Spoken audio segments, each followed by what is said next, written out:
오늘 본문인 전도서는 구약성경 중 지혜문학이라는 장르에 속하는 책입니다. 지혜문학은 삶의 의미에 대해 논하는 책입니다. 의미 있는 삶, 참된 삶이 무엇인지 탐구하고 이에 대해 나름의 결론을 논하는 지혜문학의 시작은 메소포타미아의 수메르 시대까지 거슬러 올라갑니다.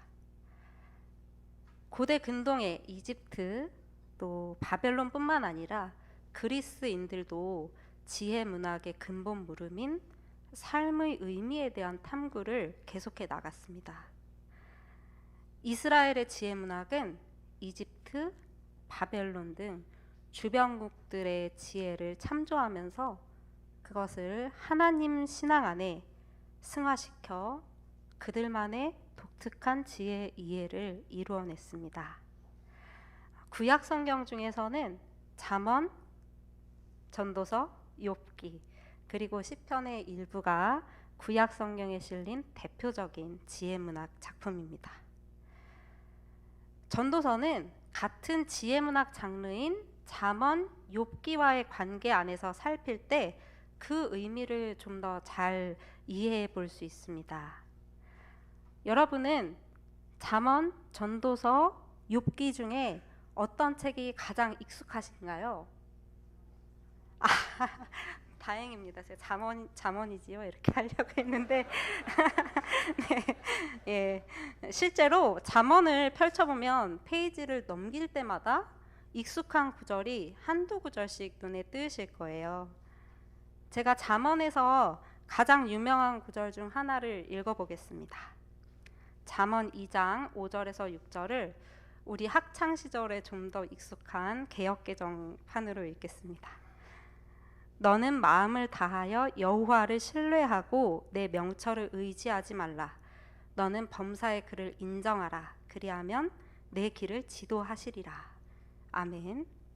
예, 아마 지금 외워서 따라하는 분도 계셨을 것 같아요. 위의 구절처럼 잠언은 하나님을 경외하며 하나님께서 가르쳐 주시는 길을 따라 살아가는 자에게 하나님의 복이 임한다 라는 가르침을 우리에게 전해줍니다. 즉 하나님을 경외하는 자는 복을 받고 하나님을 멸시하는 자는 망한다는 것이죠.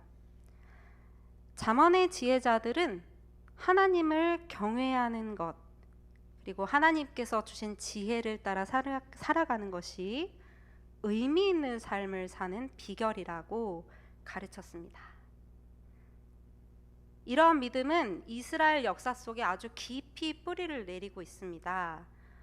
우리가 신명기 역사서라고 부르는 책들, 신명기에서 열왕기하까지 이 긴 책들이 바로 이 하나님을 경외하는 자는 복을 받고 하나님을 멸시하는 자는 망한다는 관점으로 서술되어 있고요. 이러한 관점에서 이스라엘 백성과 왕들의 행적을 평가합니다. 그런데 이런 잠언의 믿음, 더 나아가 신명기로부터 이어져 내려오는 뿌리 깊은 이스라엘의 믿음에 대해 의문을 품은 이들이 있었습니다. 그들은 왜 의문을 품게 되었을까요? 어떤 의문을 품고 있었을까요? 이렇게 물어보면 우리 청소년부 아이들은 굉장히 적극적으로 신기한 대답을 합니다. 여러분들도 마음에 대답이 많이 떠오르실 텐데요. 예. 오늘은 너무 많으시기 때문에 제가 대신 대답을 이어가겠습니다. 잠언의 믿음에 대한 의문이 구약 성경 안에서 두 갈래로 뻗어 나왔습니다. 하나는 욥기이고요. 다른 하나는 전도서입니다. 우리가 잘 아는 것처럼 욥기는 의로운 욥이 알 수 없는 이유로 고난을 당한 이야기입니다. 잠언은 분명 하나님을 경외하는 자가 복을 받는다고 가르치는데요. 욥기는 하나님을 경외하는 자가 복이 아닌 고난을 당하는 현실을 들어서 잠언의 가르침에 의문을 제기합니다. 그렇다면 전도서가 품고 있는 의무는 무엇일까요? 네, 헛되다. 맞습니다. 잠언의 가르침에 대한 전도서의 의무는 헛되다라는 외침으로 나타납니다. 이제 전도서 1장 2절을 함께 읽겠습니다.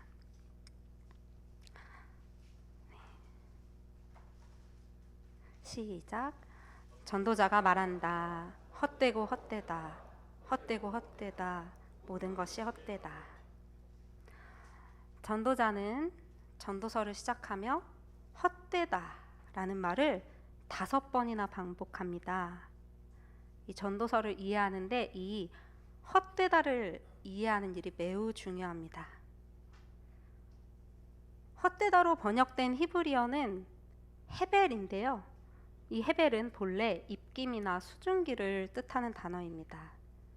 시편 62편 9절에 아 슬프도다 사람은 입김이며 인생도 속임수이니 저울에 달면 그들이 입김보다 가벼우리로다. 에서 입김으로 번역된 단어가 헤벨입니다. 때문에 헤벨은 1차적으로 매우 짧고 잠시 있다가 사라지는 것을 의미합니다. 매우 짧은 시간, 잠깐 동안 있다 사라지는 것이라는 의미에서 헤벨이 헛된 것, 허무한 것이라는 의미도 갖게 되었습니다. 즉 전도자의 의무는 사람이 아무리 하나님을 경외하며 복된 삶을 산다고 해도 그의 인생이 고작 헤벨일 뿐이지 않느냐. 입김과 같이 수증기와 같이 아주 짧은 시간 살다가 사라지는 것, 그것이 인생이 아니냐라는 것입니다. 전도서 2장에는 이 헤벨로서의 인생이 조금 더 구체적으로 나타납니다. 전도자는 2장에서 보람있게 살기 위해, 의미 있는 삶을 살기 위해 힘껏 도전하고 노력하고 성취하는 모습, 그리고 그 성취를 누리는 모습으로 나타납니다. 전도서 2장 4절부터 9절에는 그가 누린 성취의 목록들이 나열되어 있는데요. 그는 궁전을 짓고 성전과 과수원을 만들고 남녀 종을 사들이고 수많은 가축대와 은과 금, 보물, 남녀 가수, 처첩을 거느렸습니다. 10절에서 그는 이렇게 고백합니다. 원하는 것을 나는 다 얻었다. 누리고 싶은 낙은 무엇이든 삼가지 않았다. 나는 하는 일마다 다 자랑스러웠다. 이것은 내가 수고하여 얻은 나의 몫인 셈이다.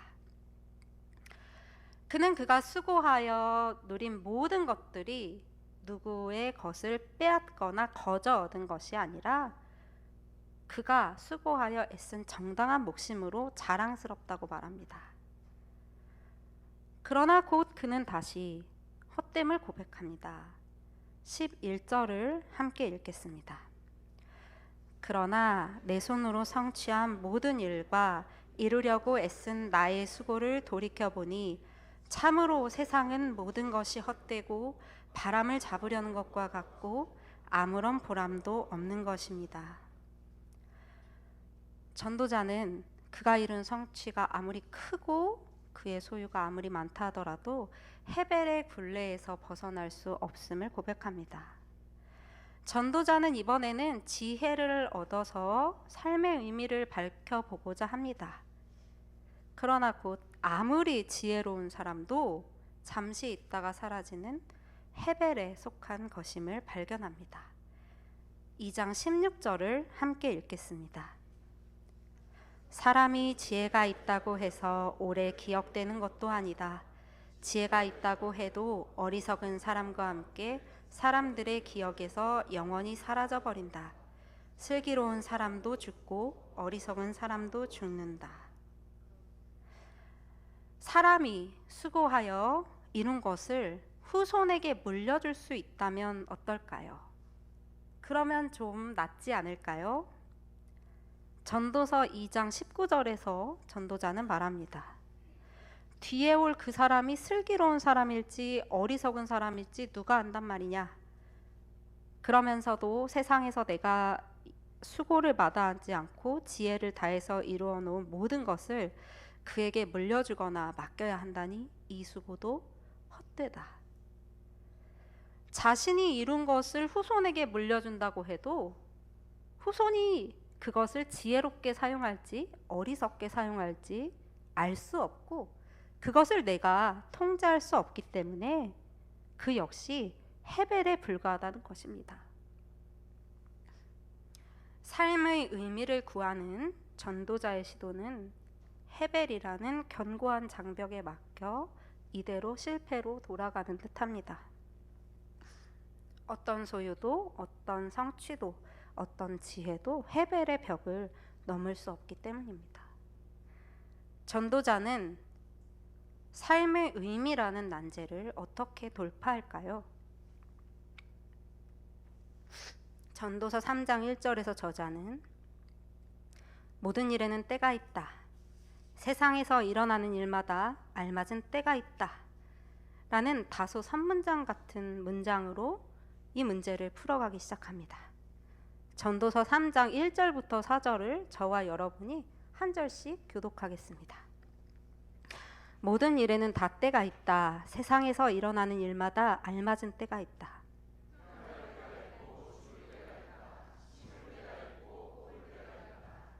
죽일 때가 있고 살릴 때가 있다. 허물 때가 있고 세울 때가 있다.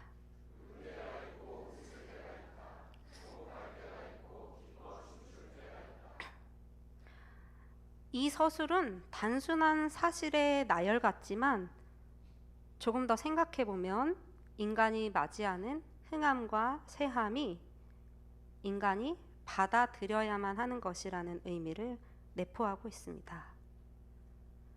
우리는 기쁨을 원하지만 통곡할 때를 맞이하고 세우고 싶지만 허물어져야 할 때를 맞이하며 살고 싶고 살리고 싶지만 죽음을 피할 수 없습니다. 이와 반대로 올 수밖에 다른 도리가 없는 상황에서 예기치 못한 기쁨을 맞이하고 죽어가는 과정에서 오히려 삶에 더 가까워지기도 합니다. 이처럼 우리는 우리가 살고 있는 때를 정할 수 없을 뿐 아니라 우리가 살고 있는 이 때의 의미도 알지 못합니다. 전도서의 저자는 짧은 몇 구절을 통해 때에 대하여 그리고 의미에 대하여 무능한 해벨인 우리의 처지를 다시 한번 확인시켜 줍니다. 이 단락을 마무리하며 새 단락을 여는 구절인 전도서 3장 9절을 함께 읽겠습니다. 사람이 애쓴다고 해서 이런 일에 무엇을 더 보탤 수 있겠는가? 지금까지 우리는 인생의 입김과 같고 수증기와 같기 때문에 해벨인 우리가 때와 의미에 대해 무능하다는 것을 확인했습니다. 그렇다면 때와 의미는 누구에게 달린 것일까요? 그저 우연의 연속일 뿐일까요? 그래서 모든 때와 의미가 그저 헛되고 허무한 것일까요? 전도서 3장 11절의 첫 문장을 함께 읽어보겠습니다. 하나님은 모든 것이 제때에 알맞게 일어나도록 만드셨다. 전도서의 저자는 여기서 반전을 이루어냅니다. 모든 것의 때와 의미를 하나님께서 정하신다는 것입니다. 내가 아니고 여러분도 아니고 우연이 아니고 하나님께서 정하신다는 것입니다. 전도서 3장 11절의 나머지 문장을 마저 읽겠습니다. 더욱이 사람은 사람에게 과거와 미래를 생각하는 감각을 주셨다. 그러나 사람은 하나님이 하신 일을 처음부터 끝까지 다 깨닫지는 못하게 하셨다. 여기에서 과거와 미래를 생각하는 감각이라는 구절을 개역개정 성경은 영원을 사모하는 마음이라고 번역했습니다. 이 구절에 대해 다른 번역 가능성도 있지만 오늘 설교에서는 표준세 번역과 개역개정 성경의 표현으로 의미를 살피겠습니다. 영원을 사모하는 마음에서 영원은 히브리어 올람을 번역한 말입니다. 전도서는 한편으로 헤벨인 인간에게 이 올람이 주어지지 않았음을 확언하고 이 올람이 미지와 우연과 허무가 아니라 하나님께 속한 것임을 또한 분명히 가르쳐 줍니다. 전도자는 입김과 수증기로서 자신의 운명에 저항하고자 했습니다. 영혼을 향하여 성취하고 소유하고 궁구하고 애썼습니다. 그러나 그가 시도하면 할수록 그가 입김과 수증기라는 사실은 점점 더 분명해졌습니다. 그런데 그 과정에서 그는 입김과 수증기이지만 영원히 하나님께 속한 것이며 입김과 수증기에 불과한 그의 때와 의미를 하나님께서 주관하신다는 진리를 깨닫습니다. 전도서 3장 12절부터 14절을 함께 읽겠습니다. 이제 나는 깨닫는다. 기쁘게 사는 것, 살면서 좋은 일을 하는 것, 사람에게 이보다 더 좋은 것이 무엇이랴. 사람이 먹을 수 있고 마실 수 있고 하는 일에 만족을 누릴 수 있다면 이것이야말로 하나님이 주신 은총이다. 이제 나는 알았다. 하나님이 하시는 모든 일은 언제나 한결같다. 거기에다가는 보탤 수도 없고 뺄 수도 없다. 하나님이 이렇게 하시니 사람은 그를 두려워할 수밖에 없다. 아멘. 전도자는 여전히 자신의 때를 통제할 수 없습니다. 현재를 이해하지 못하고 미래를 알지 못합니다. 그러나 이제 그는 이전에 그저 입김과 수증기일 뿐인 방황하는 헤벨이 아닙니다.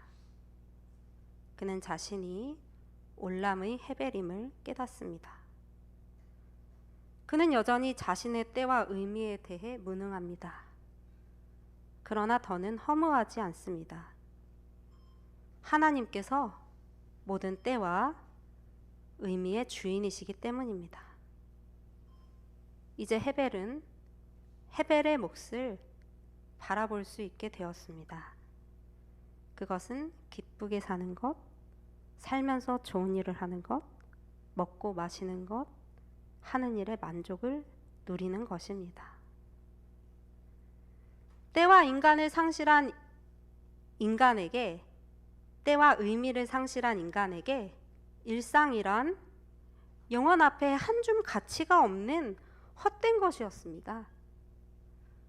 그러나 모든 때와 의미가 하나님께 달려 있음을 깨달은 이에게 헤벨로서의 삶은 영원의 입김입니다. 사랑하는 그루터기 교회의 교우 여러분, 때와 의미가 사람의 손에 달려있지 않음이 우리에게 복입니다. 때와 의미가 혼돈과 우연의 산물이 아님이 우리에게 은혜입니다.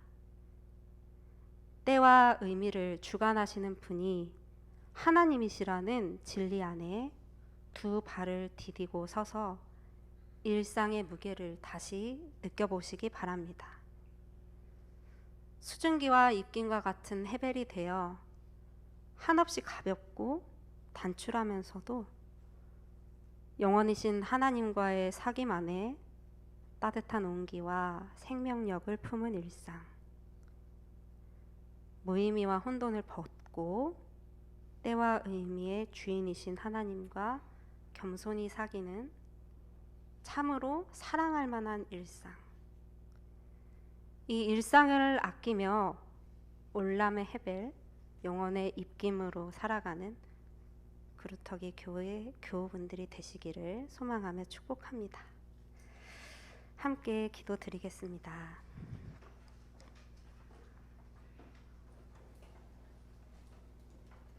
영원이신 주님 감사합니다.